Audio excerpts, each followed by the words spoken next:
create your quality standards with your lab by looking at the images. It's very simple, and I don't understand why people don't do that. Visual communication. Just tell your lab, even if you will accept my scan, everything that you don't like, make a quick print screen and share it on the chat with me. Just share it. And and I just want to be exposed. I want to look at it. I want to get better. I want to understand the problem. Many dentists don't even know how to evaluate their scans. And it's so easy. You learn with your lab because that's what labs do all the time.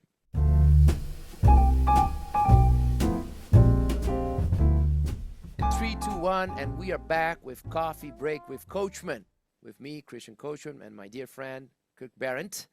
And today, an important topic, speaking as a technician, the 15 major nightmares that we in the lab are suffering with your scans. What are the 15 major limitations, problems, and mistakes that we are doing as clinicians that are harming the quality of the information that we are sending back to the lab so our lab can continue with the work and give us the best final restorative possible outcome? This is such an important topic, and that's actually the reason why we are putting a course together only about this. The iOS Festival, the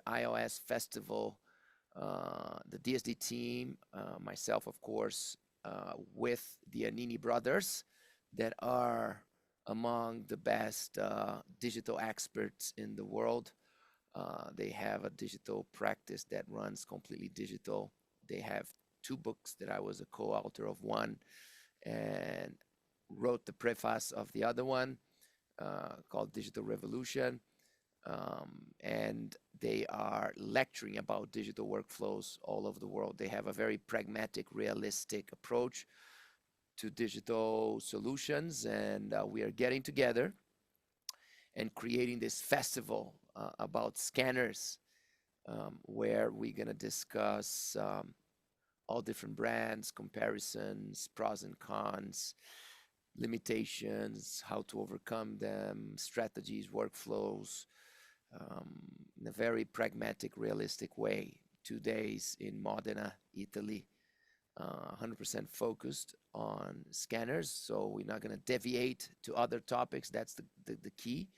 So I love when you can really, I love talking about big picture concepts, philosophies, but I also like to balance with content and courses that are very specific, solving one problem, and not falling into the temptation of talking about everything, but just focusing on one thing. And that is how to master your scanner, how to take the best advantage of your scanner, how to have the best relationship with your lab because you're mastering your scanner and you're mastering the process of scanning and the preparation for scanning and the import-export of scanning and everything that the scanner can do for you.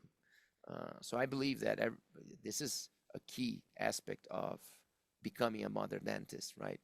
The same way that a restorative dentist since ages have to master impressions in general, bite registration in general, the scanner actually plays several roles, right? In the beginning, we would say that the scanner was the substitute to the impression, but we know it's much more than that. So it's a documentation tool, is a diagnosis tool, is a patient communication tool, is an impression tool, is a bite registration tool, is an occlusion examination tool, is a patient education tool, is beginning of the ortho workflow, is the beginning of the restorative workflow, is the beginning of the implant workflow, is the beginning of the perio workflow, is the beginning of the orthognathic workflow.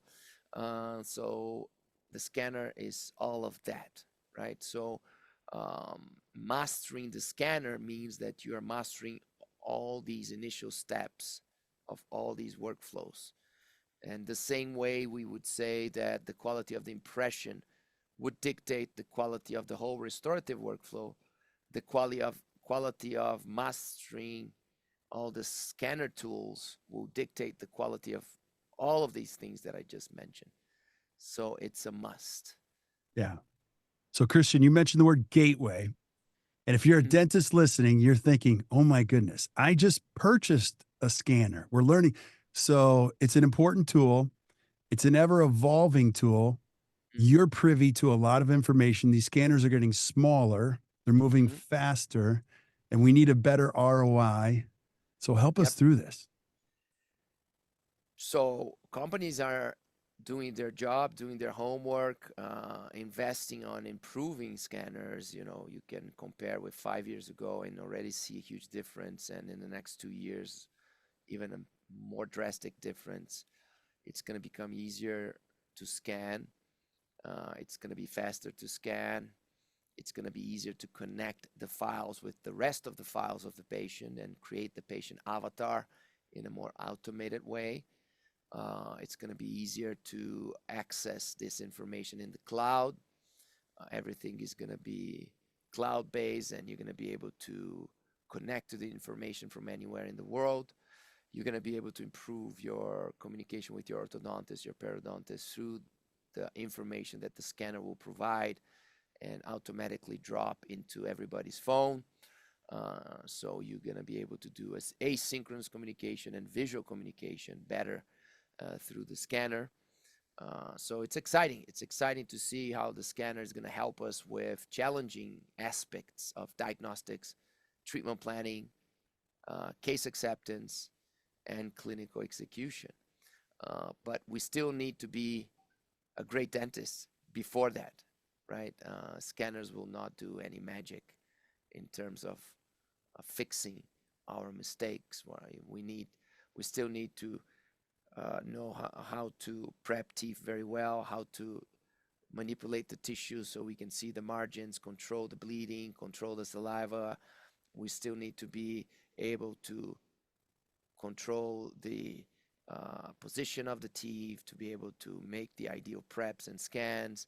We need to be able to control the bite registration. We need to be able to control how to deprogram a bite, how to take the jaw into centric relationship, how to stabilize the jaw in that position so we can scan the right bite, right? So um, by knowing that, by having a regular lab and working as a regular technician for 20 years myself, analog technician for 20 years, and then for the last 10 years owning a digital lab, we are able to see a lot of volume coming, many cases coming from all over the world, different scanners, different doctors, and we are able to see the most common mistakes, the most recurring problems, the most common limitations of the process. So when we had the idea of putting this course focused only on scanners, I told the team, we need to start from the problems. Like I always like to start putting my lectures together. What are the problems to be solved, right? So I brought the team together and say, please list me. Give me a list of the most common mistakes. I went to my quality controllers. We have people here in the lab their job is only to accept the information from the dentist, organize the information, and evaluate the information, right? And then if they see any kind of yellow flag, they call the senior controllers, the mentors of the team, to come in and evaluate to see if we can accept that, or should we send back to the doctor and say, doctor, unfortunately, this is not good enough. You need to fix this by doing X, Y, Z. And that's something that hasn't changed from analog to digital. Um, Many times I mention in my lectures that there are historical research showing that unfortunately a big percentage of uh, cases that are sent to labs should be denied by the lab. The lab should be saying no to dentists. Actually, at the majority of cases that are coming from dentists to labs, Wow. unfortunately, there are surveys showing that most of the preps going from dentists to labs shouldn't be accepted by the labs. Most of the impressions coming from dentists to labs shouldn't be accepted by the labs. If we draw an ethical, common sense, quality standard line, right? uh, we would get to that conclusion. When it comes to preps, impressions, and bite registrations, I can even say from my own experience that around 2/3 of these bites and preps and impressions are below the line of a decent standard of quality. Now, I'm not saying this as a technician to blame dentists about blame dentists for all our problems. It's just to realize that preps, impressions, and bite registrations are just very challenging to be made. And we underestimate how difficult these things are. We don't talk enough about it. We don't put enough effort to become better at it. We try to pretend that these three things are under control, and they're not.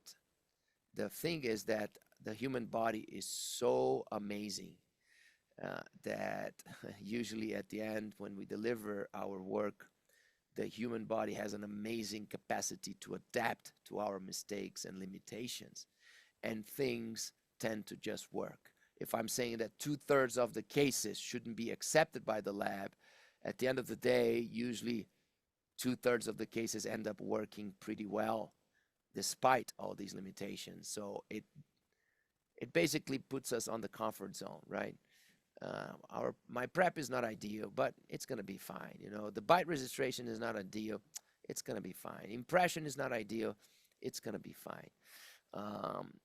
But as a technician that always liked to pursue high quality and be very tough on myself and really go for the details and challenge myself, I was never, you know, extremist, meaning only perfection, but I was always look for the balance between being reasonable, accepting that things are not ideal always, but at the same time not get stuck on my comfort zone and challenge myself to improve the workflows and do better next time. And if this year I had this percentage of cases that were above my standard, next year I want to be slightly better in terms of the percentage of cases that are above my standard. Just natural evolution. So when it comes to digital, you bring these amazing technologies and the problems will still be the same. You know, preps and scans and bite registrations, the quality of the information coming from dentists to labs. I can add to this facial information and bone information and soft tissue information. So today, to build this ideal patient avatar, that's what we want. That's what the dentist should think. So I'm gonna send the patient's avatar to my lab, right? I want the complete information in the lab. So not only the lab can do the best job possible that they can do, but the lab can also create this avatar to give me the visual information for me to analyze, diagnose, and treatment plan better this case and execute better. So we should always be, you know, when we have a new patient, we should not only new patient, but new patients and patients on key moments of the treatment that you need to redocument the case, and you have very specific key moments of the treatment that you have to redo as if you were doing a first appointment. So scans, bite, CBCT, facial images, and that together creates the 3D patient or the virtual patient or the digitalized patient or the patient avatar, whatever name you want to call it, right? So a modern dentist needs to master the process of creating a precise patient avatar to allow the lab to work precisely on designing the devices and designing the restorations. Yeah, love it. So the limitations or the challenges to creating that patient avatar, what are they? Where do we start? So specifically on the scanner, you know, as I told you, we were able to list 15 major problems, recurrent problems that we see happening every week in the lab, you know. And I can kind of guess that other digital labs around the world will probably make us very similar list. And we can go briefly through the 15 things because I think it's important for every dentist to start thinking about it or start dialogue with the lab about these things, and maybe technicians listening also to help them organize the problems, because to create a solution, you need to be a master on the problem. You need to really understand a problem to create a solution for that problem. That's the first problem. People want solutions without deep diving on the problem. So when I told the team, let's create a list of problems, the thing is that it's not that easy. When problems are not that clear, and you can confuse problems, you can mix problems. It's like a researcher, a very good researcher, when they are trying to identify the cause and consequence of something, and they have to fragment the problem into pieces because one thing can influence the other, and you cannot identify if this action is actually causing this problem, right? And you can get wrong answers, you can get wrong results of that research if you're not very good dissecting the problem and fragmenting the problem and removing the variables so you can just evaluate one simple thing, right?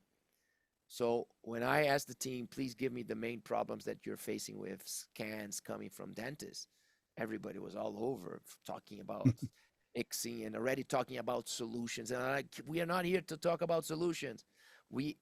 That's the easy part. We're gonna organize the solutions. I want the 15 major problems that you're facing, or the 10 major problems that you see on scanners, and let's pick the right words and the right classification. If there are 3 problems that are kind of overlapping, do they all become one problem? Or can we explain them better and they become important by themselves? So we divide it into 3 problems. And so this is the type of exercise that I love doing when I'm analyzing problems, right? And I think this is not only good for this course, it's good for life in general, it's good for business in general, it's good for dentistry in general, it's amazing for putting lectures together, or creating speeches or addressing topics. When I say you need to start with the problem to be solved, it's an exercise that you need to do, or what are exactly the problems that we want to solve. And after you have this brainstorm that is all over, you have to clean up this brainstorm and come with bullet points. Do we have 5 bullet points? Do we have 10 bullet points? Do we have some bullet points that are so insignificant that they shouldn't be bullet points, or they can be incorporated to others?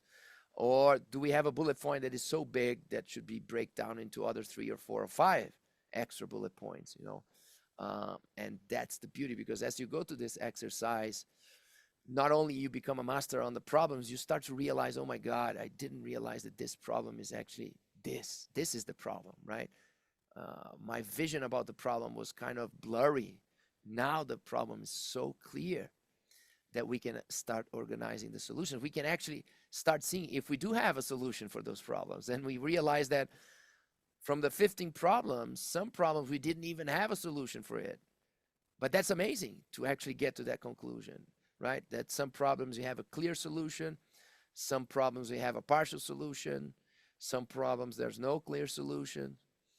And this is actually also the best way for you to become valuable, or more valuable for the companies, Right. These are the people that companies actually want to pay money and say, I want you to help me, help my R&D, help consult as a consultant, advice for us.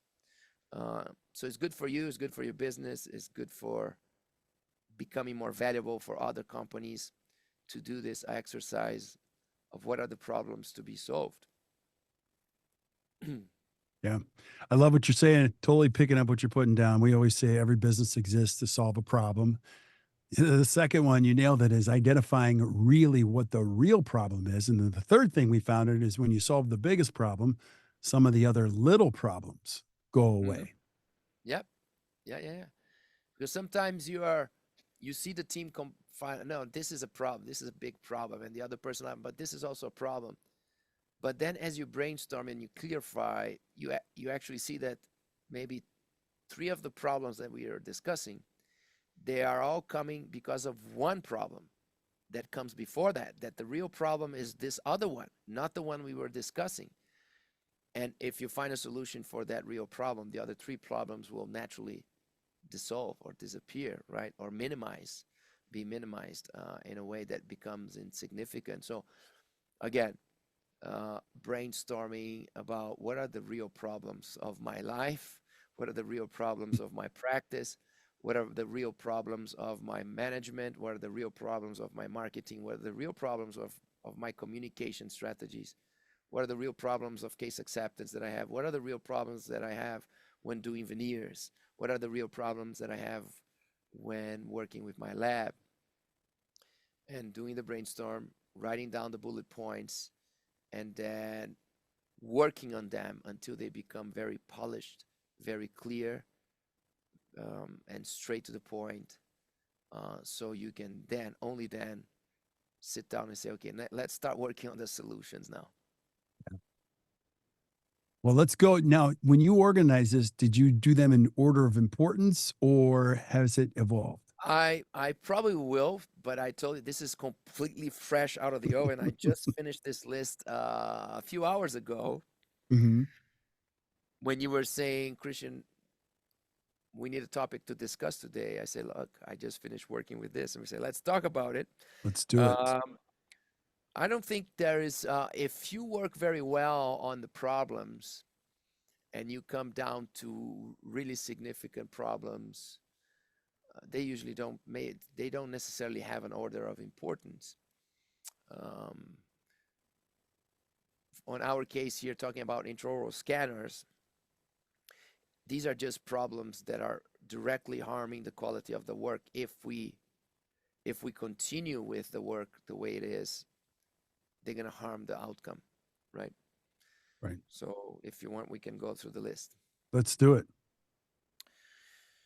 So the first one is the poor mesh resolution, the quality of the mesh itself. The quality of the mesh is basically the quality of the surface of the file. How clean, how precise, how complete, right? How many details that mesh is bringing, or how many details the mesh is missing. Does the mesh has holes? Did artificial intelligence on the scanner try to fix those holes, kind of guessing those problems? And that's a problem as well. If that guessing is on a critical area of the scan, you may be fooled and think that the scan is good when it's not. So the quality of the mesh depends on the quality of your scanner, the brand of your scanner. It depends on the quality of the scanning technique, right? The scanning strategy, as they call, right? Every scanner has a slightly different scanning strategy, and you need to master the scanning strategy of the scanner that you're using. It also, the process of exporting, importing the files, downloading the files, you may lose quality there as well. Changing software, changing brands, so scanner from one brand, the CAD software from another, you may lose a little bit of quality on this movement as well if the scanner and the CAD software are not working well together. So labs, they need to be able to evaluate the mesh, know how to evaluate. How do you evaluate the quality of the mesh? How do you say no to the doctor if the quality is not good enough? And most importantly, how do you help the doctor, with strategies to make that quality better on the next one? So that's the first problem with scanners, with the problem with the quality of the scans. Another big one is scan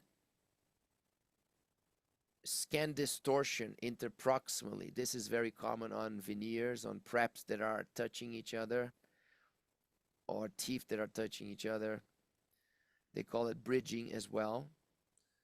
So if you don't follow the right strategy, you can create an area that is very blurry, or you can create artificial spikes on the scanner.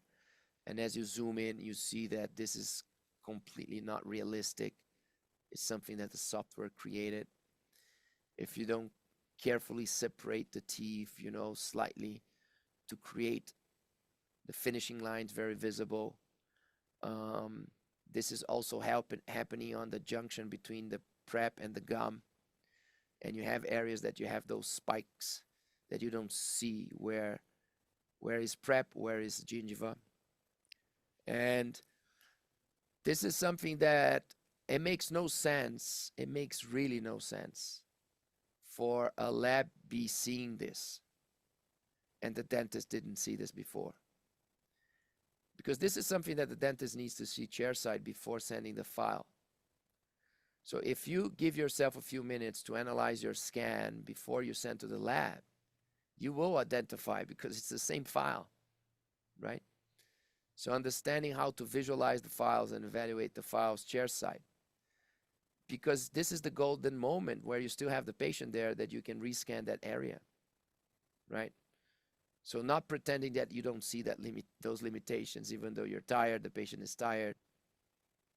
Understand the price you will pay if you try to work with that file that way, that open margin. You're going to get an open margin. You're going to get a misfit. You're going to get a lack of ideal morphology on that area. Something's going to happen. And sometimes you consciously want to take the risk, and that's okay. We do that all the time. Say, look, this is not perfect, but I think it's workable. We can work with this, right? So create those clear lines. And this is a discussion between the dentist and the lab. You together, you should ask your lab, make print screens of all the situations and areas that are not ideal. Let's sit down one day, go through these things, and let's discuss together what is acceptable or not, right? What is acceptable? Every time you see a finishing line like this is acceptable, go for it, right? Let's both consciously make that decision. But if we see this a little bigger here, let's stop. I'm going to do my best as a dentist to see this chairside, and if I don't, you see it on the lab, you just send me a message. We have to redo this. This is not acceptable. So create your quality standards with your lab by looking at the images. It's very simple, and I don't understand why people don't do that. Visual communication. Just tell your lab, even if you will accept my scan, everything that you don't like, make a quick print screen and share it on the chat with me. Just share it. And I just want to be exposed. I want to look at it. I want to get better. I want to understand the problem. Many dentists don't even know how to evaluate their scans. And it's so easy. You learn with your lab, because that's what labs do all the time. So encourage your lab to show the areas that are not good so you can learn with them, even if you're going to work with the file. So that's number 2, distortions at the finishing line, distortions in the interproximal area. And this means that the scanning strategy needs to be improved. The individualization of the preps need to be improved. Soft tissue management needs to be improved. Placing the cords and making the finishing line visible needs to be improved. So that's problem number 2. Actually connects with problem number 3, that is not visible finishing line. That's another thing that shouldn't be acceptable anymore in dentistry, right? Unless, it's a conscious decision. You say, this is not ideal again, but we have to work with this for any reason. But the amount of times that dentists it almost feels like dentists are pretending they're not seeing. Like, doctor, I cannot see your margin here. And the doctor's like, no? How come? Say, look, this is the exact same image that you looked. So let's look together at this. Where is the finishing line here? There's absolutely no finishing line. The prep and the gum is becoming one thing, completely blurry. Now, if for any reason your patient has emotional issues, you already scanned the patient 10 times, uh, there are limitations beyond your control, just anticipate the problem. Don't pretend you don't see it, Right. right? Don't like put the scan aside, say, I'm not going to even look at it. I know it's not good. Let's see if it's going to pass, right? Let's see if the lab is going to take it. Don't do that. Just say, look, on tooth number 9, on the distal mesial or distal palatal area, there's an area there that we cannot see. I tried 3 times. Just work with it. I'm anticipating to you, right? Do this. Once you bring it to your CAD software, zoom in, give me an image. I'm going to draw with my finger here to you. Where is the most precise possible line here? But I'm already telling you, we cannot improve this area because of XYZ. I'm anticipating the problem. Have the courage to do that. Right. And it's going to be a much better communication. And the lab is going to respect you much more. And it's going to create accountability. It's going to make the lab want to work better for you. It's going to make the lab complain less about you. Nobody's going to complain if you already anticipate it. I had a problem here. This is not perfect. I'm already telling you. That's how we're going to work around this and get this done. And much better, much better. So this is also something that you as a dentist need to put the few minutes to analyze your preps chairside while your patient is still there. Make the notes. Create a report. Tooth number 8, there's a subgingival area that there's a challenge there. Tooth number 9, there's a part on the palatal distal where there's a little part that is not visible, but we're going to work around that. Tooth number 7, the prep is XYZ. And you go through this report. And nowadays, you have no excuse not to do that with AI. I'm going to give you the golden tip here. You download Loom, Yes. Loom, that records your screen, records your voice. So you're mirroring the scanner into your laptop. You're downloading Loom on your laptop. You're training your assistant on Loom. Every time you have a comment, not only for your lab, for your orthodontist, for your periodontist, for anybody, for yourself to remember in 1 month, whatever is important and relevant. You just say Loom to your assistant. Your assistant already knows, opens the Loom that will activate the screen if you want to record what is in the screen. For example, the scanner, you want to record the screen, you want to record your voice, and you want to record, press the button, and you start talking. You can talk while you're working in the patient's mouth. You can talk while you're moving the scanner with your fingers. And Loom is recording everything. You press stop. You have an amazing video that has your face and your screen. Beautifully automated AI will transcribe everything you said, will improve your English, will create a summary with the most important bullet points. Yep. And in one click is in the pocket of whoever needs to listen to that. If it's the lab, the orthodontist, the periodontist, whoever, yourself in 1 month. And Loom will even help people to answer and analyze the whole thing. As your lab is watching the video, Loom has pre-manufactured answers for whatever you're watching. And you press the button there and you create a chat inside Loom as well. Or you just copy paste the link into the chat that you use, WhatsApp, for example, that you use to communicate, and you solve the problem. So Yeah. this should be mandatory. Every time you scan a patient, you should do the quick report about the preps, the scans, and the bites, and the provisionals, and the facial information. So if you want, specifically on the restorative workflow, if you want your lab to be able to do the best job, you need to get the best information about the preps, the scans, the bite, the face, right? And the provisional. That's it. That's why you need to scan also the provisional, but you also want to comment about the provisional. You want Right. to comment about the bite. You want to comment about the face. You want to comment about the provisionals with the face. You want to comment about last minute comments of the patient about the provisionals, the changes that you did on the provisionals. What do you want to keep into the final restorations? Do you want to copy the diagnostic design? Do you want to copy the wax up? Do you want to copy the mock-up? Do you want to copy the provisional? Do you want to copy the design that is already on the CAD software? You want a combination of all? And the gum. The gum is also the sixth key aspect. You want to share the information of the gum with the lab. So prep, impressions, bite, face, provisionals, and gum. 6 pieces of information that we need in the lab to be the best possible lab for you.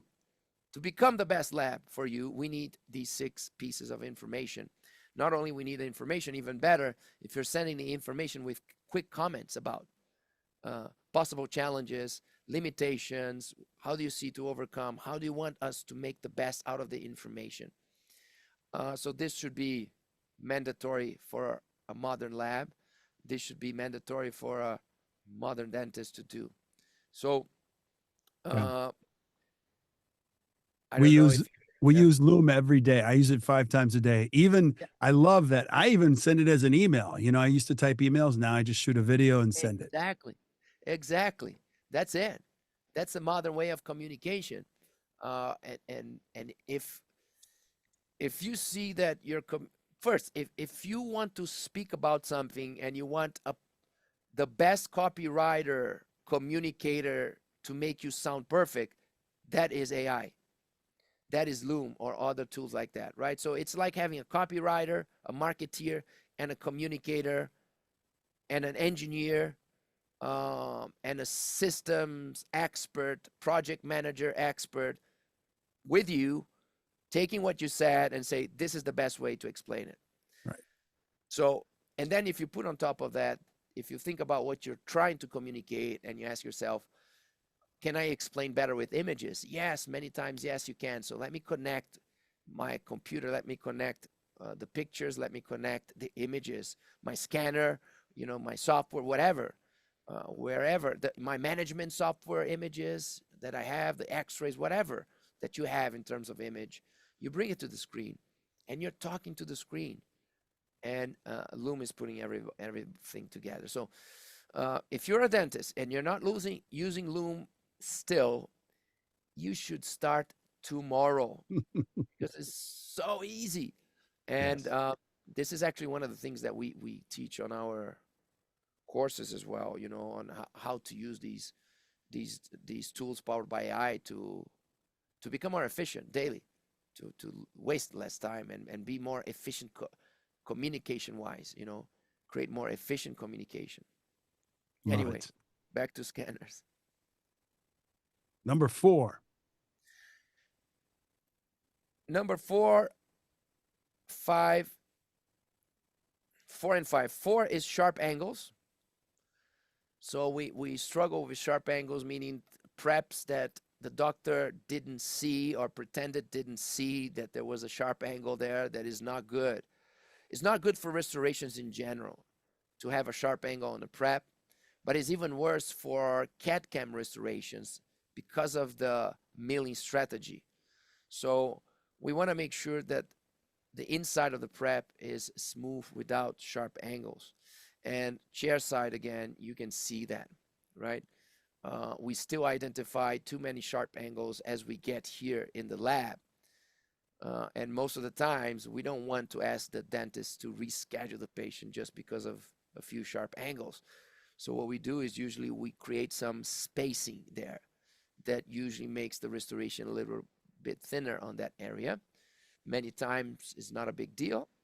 Sometimes it may be a big deal. And many times when it is a big deal, we don't see it as a big deal. And the restoration, instead of lasting 15 years, may break in 5 years, and we don't know why, right? So I would definitely evaluate chair side, sharp angles, and the scanner gives you the perfect condition because you can scan your preps, then you can put uh, opaque color, not colored scan view, but the opaque that looks like a plaster model. And that's the perfect view for you to see how the shape of the prep is and smoothness and if you have sharp angles or not. And the other one is clearance. Clearance is pretty obvious. A classic nightmare for technicians. The amount of times that a technician needs to call the dentist in their career and say, "Doctor, there's no space." And it feels like after you are several years working as a technician, it does feel like putting the F in between. There is no and space, and between no and space, put an F there, right? Meaning there is no fucking space here. How can I work with this scan? And even though it makes technicians angry, I used to really understand the dentist because I was also a dentist. It's hard to evaluate clearance in many situations. But with digital workflow and a scanner, there's absolutely nobody to blame anymore but yourself. There's no excuse. Right. Because the scanner is giving you exactly the clearance chair side. So having the lab manufacture restoration without ideal clearance makes no sense. Not identifying that beforehand makes no sense. Not anticipating the problem makes no sense. And again, you can consciously say, I'm not going to prep more this tooth because of XYZ. So I'm going to anticipate the problem and tell the lab, please build this restoration out a little bit. Or consciously say, I want to take the risk and make this restoration thinner in this area. Period is my call. Fantastic. Very courageous. That's what we need. We need people anticipating problems and making the right decisions at the right moment and taking the risks if necessary, but in a conscious way. Right.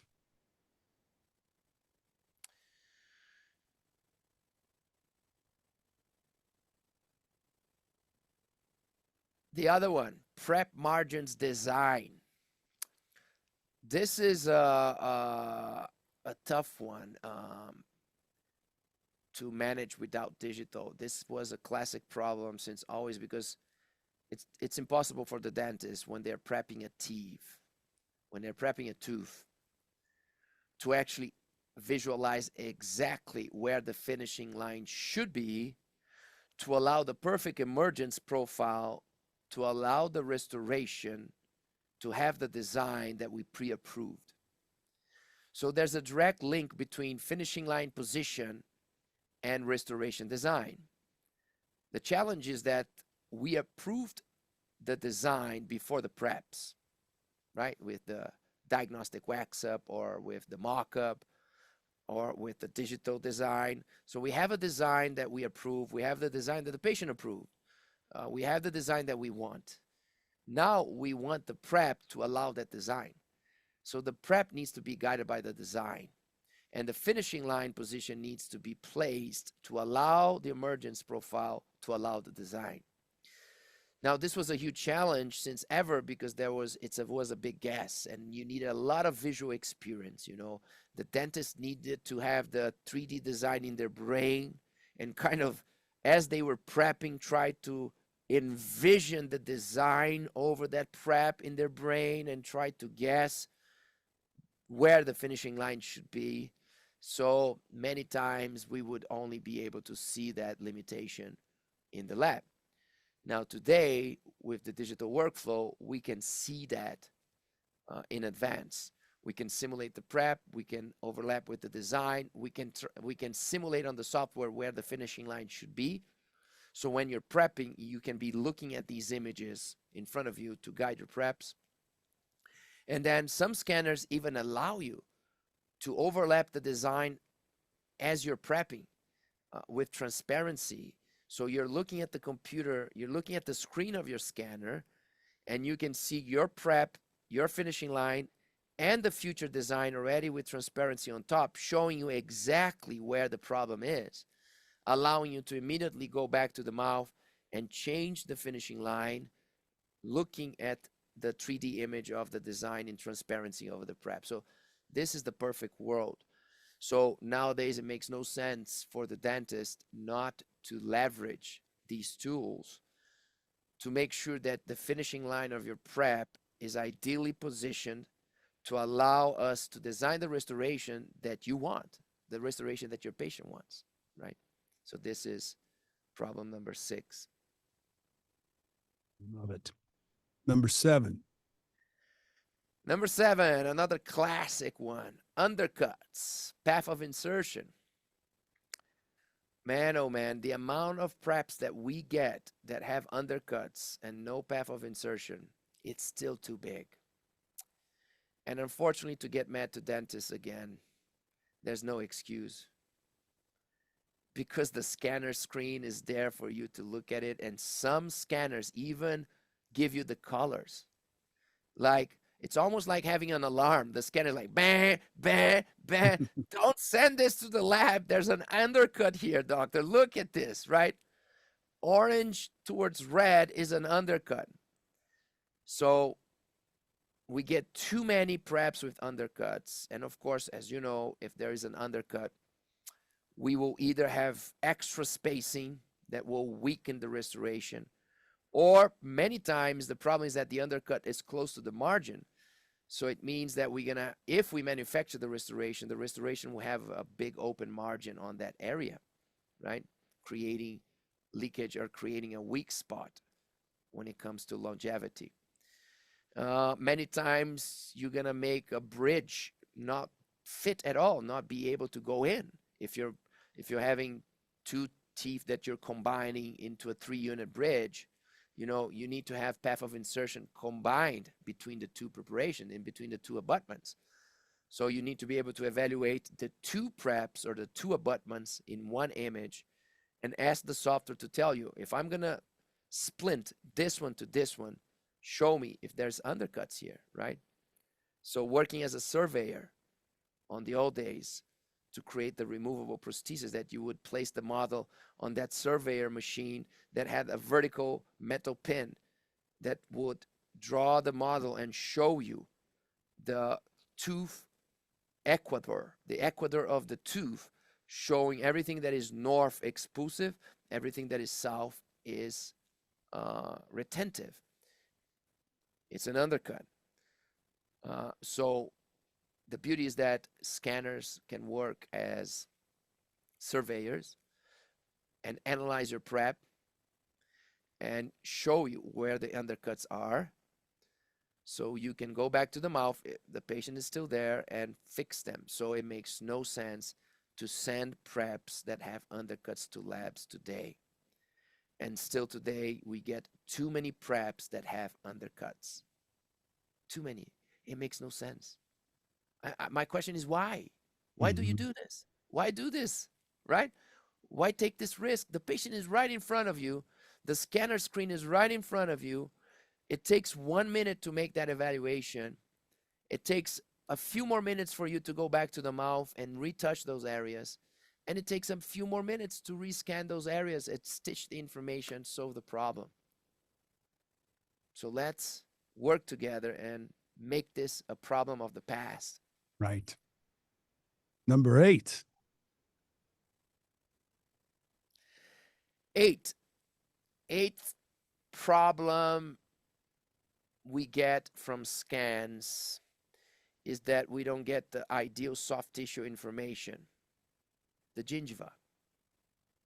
So, as I said, to make your lab the best possible version of themselves, to allow your lab to create the best possible restoration, we have those 6 components of information that we need. We need great information on the preps, on the scans, on the bite, on the face, on the provisional, and on the gingiva. So the gingiva is obvious. A restoration needs to be in harmony with the gum. You have submergence profile, you have emergence profile, you have papilla shape, you have pontic areas, you have implant areas, and the restorations, they need to adapt beautifully to that tissue. So we need that information in the lab. Ideal world, that ideal integration between restoration and gum will be developed with the provisional from the dentist. So ideal world, the dentist is putting energy on the provisional and shaping the provisional. So finishing lines, pontic areas, black triangles are not there, emergence profile, implant profile, everything is solved with the provisional. So now what we want is to leverage our scanner to copy paste that information to the lab. It makes no sense for you to put energy on developing this ideal soft tissue with the provisional and not copy pasting that into the lab and having the lab start from scratch or have a wrong reference. So you need to capture the ideal emergence profile, the ideal papilla, and the ideal pontic area. That's it. So you need to capture the area around the prep. You need to capture the area around the implant. You need to capture the shapes of the papillas, and you need to capture the shape of the pontic. So you need to scan the provisional in the mouth, and the scan of the provisional in the mouth will already capture the buccal part of the soft tissue architecture. That's number one. Number two, you need to scan the provisional upside down outside of the mouth so you can capture the underneath information that the provisional was able to build. Because as soon as you take the provisional out of the mouth, the tissue will collapse. So scanning the tissue in the mouth will not give you the whole precise information. So it needs to become part of your protocol to scan the provisionals. If you did a great job with the provisionals, scan the provisionals upside down outside of the mouth. Give the lab that extra information. And also then put the retraction cords, open the margins, and then scan the preps.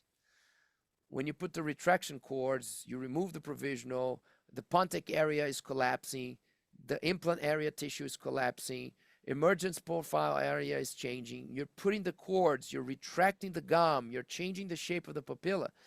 What I'm trying to say is that the scan that you do of the preps and the implants is not the gingival scan.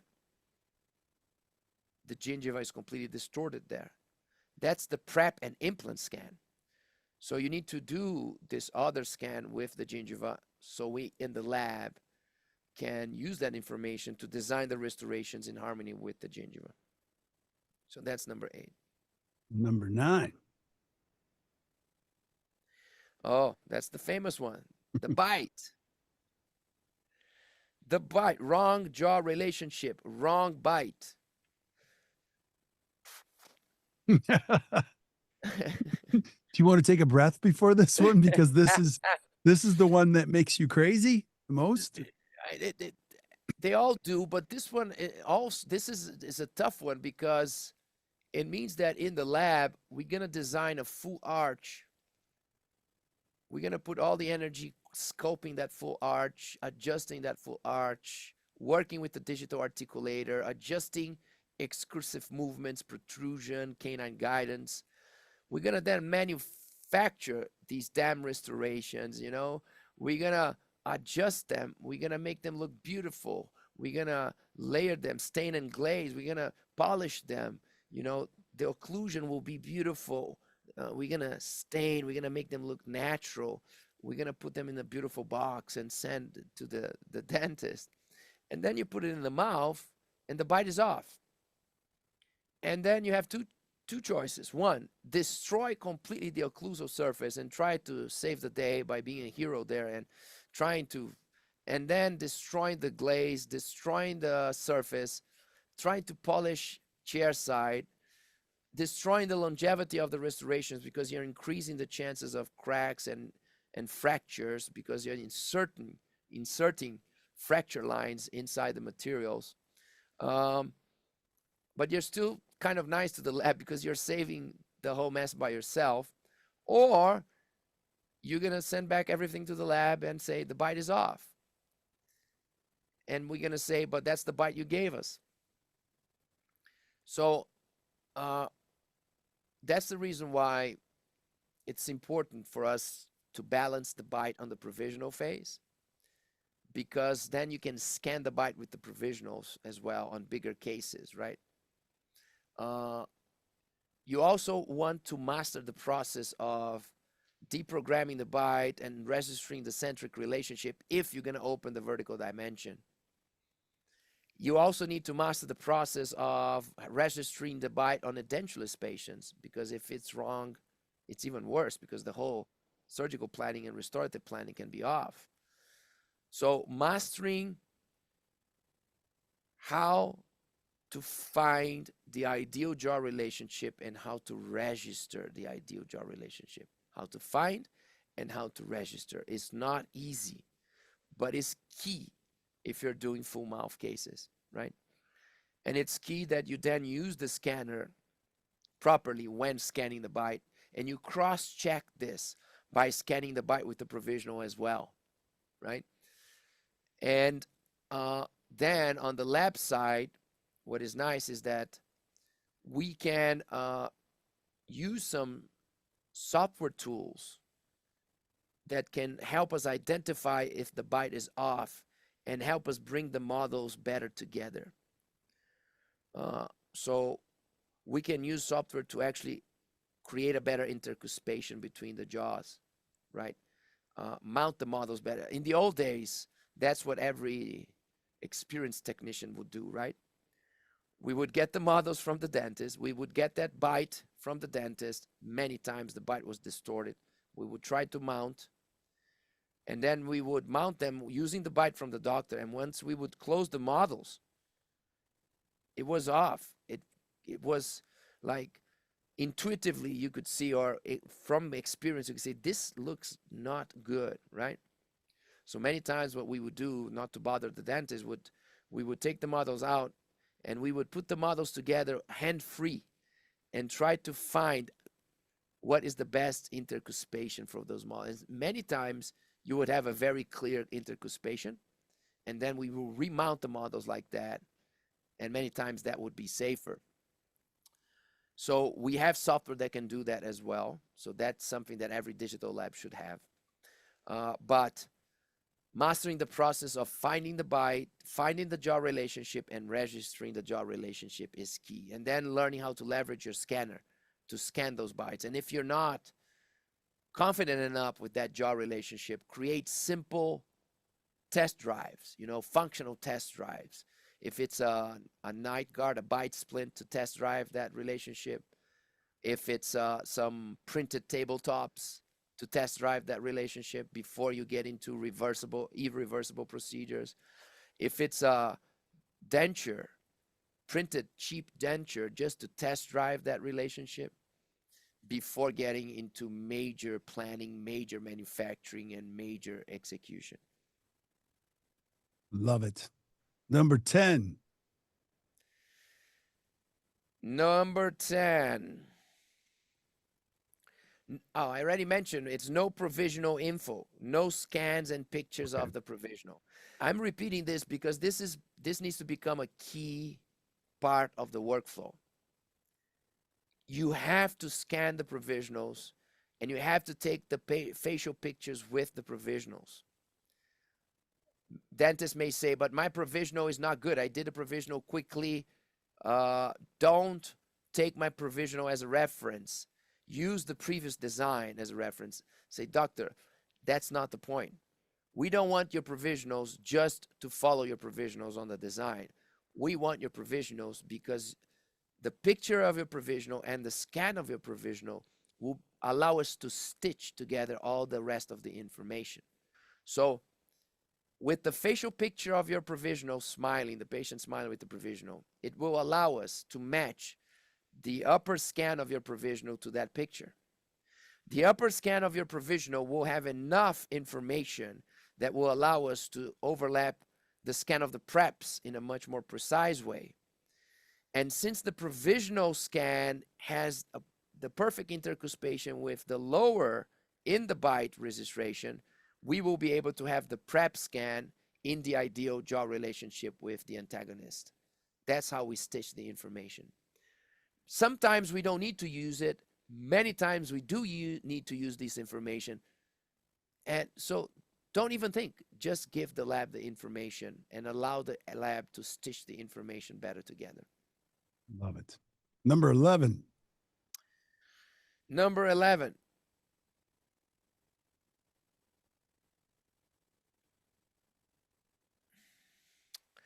There was a subtopic on number 10 that is the doctor did send the scan of the provisional and the picture of the face of the patient with the provisional, but the picture is bad and the scan is bad. So that doesn't help much. So we need a precise scan of the provisional and with as much soft tissue as possible, right? We need reference. We need, scan palate always. You always need to scan the palate because you never know when you're going to need it to overlap the information to build the patient's avatar. So you need that information. So the next one is for implants now. Scan body wrongly scan. No, first one. There's 3 now. 10, 11, 12 are all related to scan body. Number 1, there's noise. There's noise on the scan body area, scan body region. This is something that you can see chairside as well. So if you're doing an implant with the digital workflow, the quality of the image of the scan body that you capture is the key to overlap everything. Otherwise, you're going to place the implant on the wrong place. So you need to make sure that the scan body image quality is great and sharp, and there's no noise, meaning there's no things that look like whatever on top of it, right? It's a clean, precise image. So scan noise is one. Scan noise over the scan body region. The next one is wrong height of scan body, meaning picking the wrong scan body to scan. We're going to talk a lot about this in the course. And the third one about the scan body is scan body wrongly scanned or placed, meaning that the scan body is not completely fitting in the implant or is rotated, it's out of position, or is the wrong size, or there is noise on top of the image. These are the most common mistakes, problems that we see with scan bodies. So that's 10, 11, 12, 13. Oh, there's one more. Poor choice of scan body.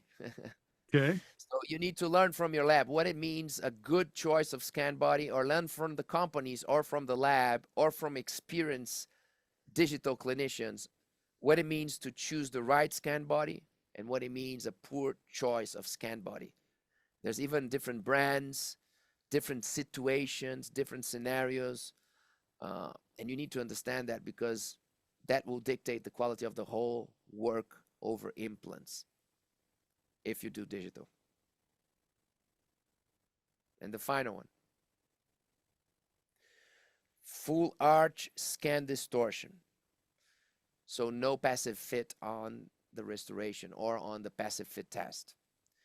So we know this is a challenge.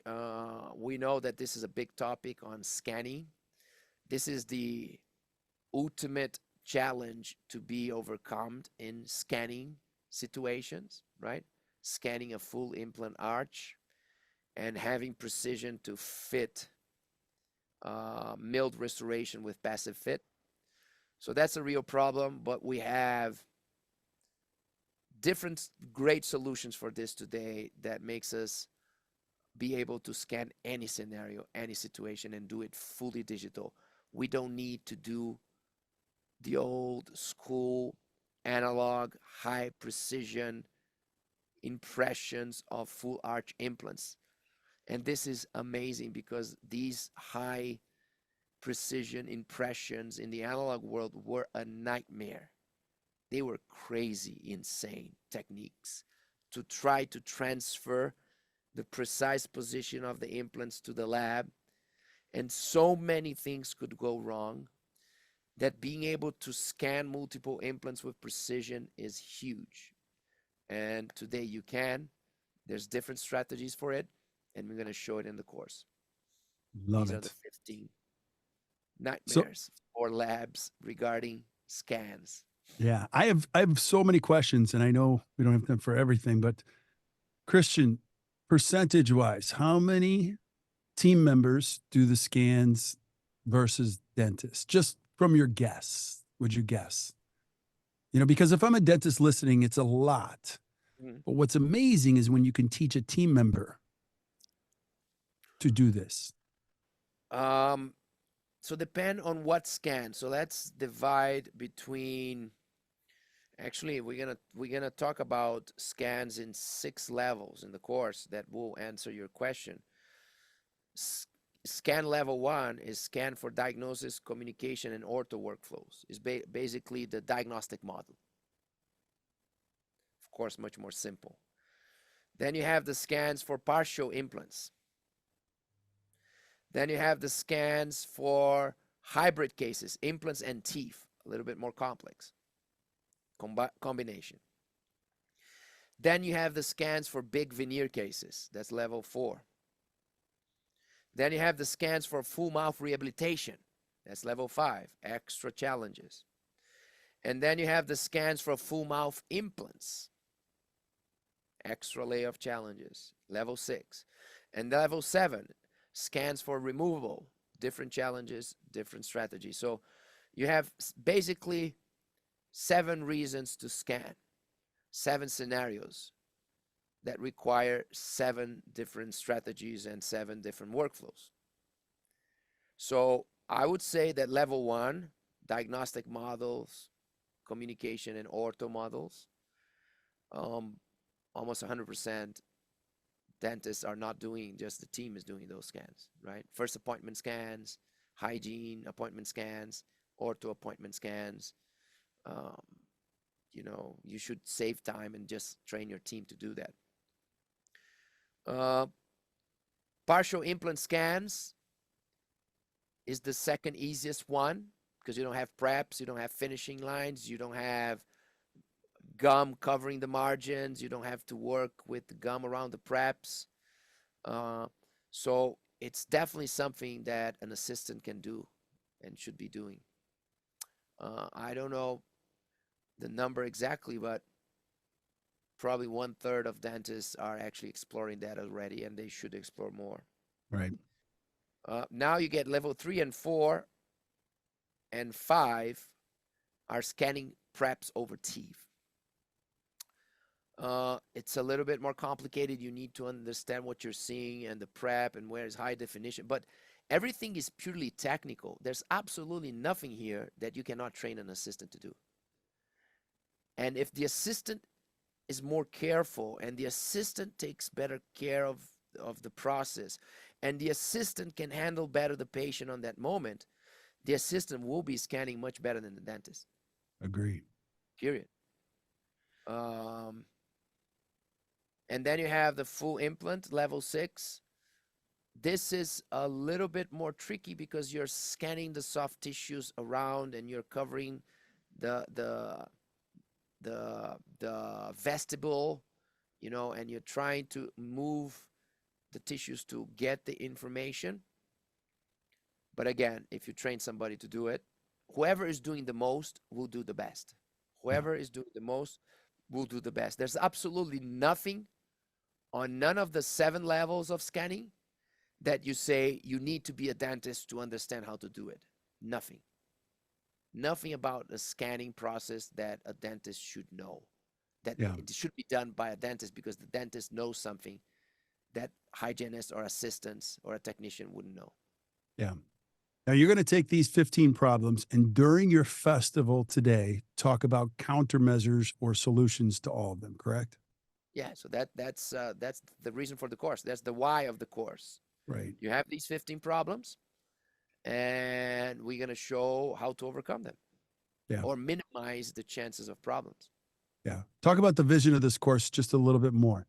This is something you want to do annually or regularly, right? So this is we used to do that. I would say 7, 8 years ago when scanners were just out. And this is gonna be our first one. now on this second moment after several years.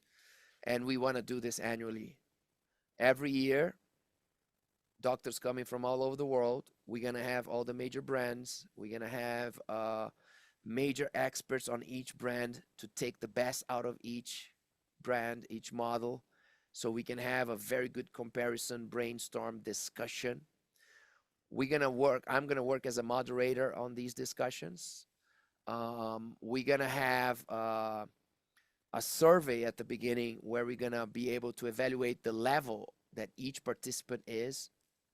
Basically, on the 7 levels that I mentioned, we're going to ask three questions. Which scanner are you using for this specific level? Are you confident with your scanner at this level? What would you like to improve or see the company improving in this level? So this is going to guide the whole discussion, right? From this more simple level 1 to the most complex level 4, 5, 6, and 7. We're going to understand where everybody is at. We're going to understand what they would like to see improving. This is also going to be able to allow us to generate reports back to the companies to help them further develop their solutions. And we're going to have hands-ons as well. They're going to all get models, and they're going to be able to practice different levels, different scenarios with the scanners, following the techniques and strategies that we were suggesting in the course. And they're going to see a live patient as well, where the Anini brothers will demonstrate some of the technique in real patients, in clinical situations. We're going to have, of course, lectures about the 7 levels, and we're going to show the complete workflow, step by step, detailed step by step of each one of the scenarios and how to better use the scanner in each one of them. Yeah. And it's going to Awesome. happen once a year, always on the same period of time, because this is the best part. The course is going to be every year. The DSD team and the Anini brothers, plus major guests, in Modena. Modena is the capital, is the city, home city of Ferrari, is the home city of Pavarotti, is the home city of Osteria Francescana, that is ranked among the best restaurants in the world for, I don't know, 20 years. The chef Maximo Bottura, that is one of the best since ever. All in Modena. And the course is always on the weekend of the Grand Prix Formula One. So next Sunday, the course is Friday, Saturday, and next Sunday is the Grand Prix. The course is called iOS Festival and Formula One VIP Experience, because we're going to visit the Ferrari factory on Thursday. We're going to visit the museum on Friday morning. We're going to visit the private track from Ferrari. We're going to drive the Ferrari cars, Lamborghinis and Maseratis ourselves, with professional drivers with us at 250 per hour. We're going to simulate a real pit stop with real Formula One car drivers. We're going to change the tires and all the thing. We're going to practice on real Formula One simulators and experience the level of simulators that we have today. We're going to have a dinner, on a special VIP dinner that very few people can book, inside the Ferrari Museum, among the cars, in the middle of the cars, the most exquisite, unique Ferrari cars in history. We're going to have amazing after dinner parties at the rooftop in some of the best hotels in Modena. We're going to have a gala dinner at the Pavarotti Mansion and Pavarotti Museum. That is an amazing place with amazing food from some of the best restaurants. And we're going to have a special package, VIP, for the Formula One on Saturday for the practice, for the, how do you call on the Saturday when they're timing to see who's going to, the Saturdays, the pre-race competition to see who starts Qualifiers. first. Yeah. The qualifiers, yeah. Mhm. The qualifiers on Saturday, VIP package at boxes over the boxes, and the Sunday race VIP package as well. That's the program. So that's why the course is called Intraoral Scanner Festival and F1 VIP Experience. That is amazing. Now, the problem is number one, I'm not coming. That's a problem. Next year. Next year. So by the time this airs, most likely this will have already happened. So Christian, if I'm listening, how do I find out about this next year? Can I go to the DSD website? Thursday, Friday on 2025 May, on the weekend of the Formula One. You cannot miss. Love it. The weekend of the Formula One next year in Monza, the Italian Grand Prix, right? The Italian Grand Prix in Monza.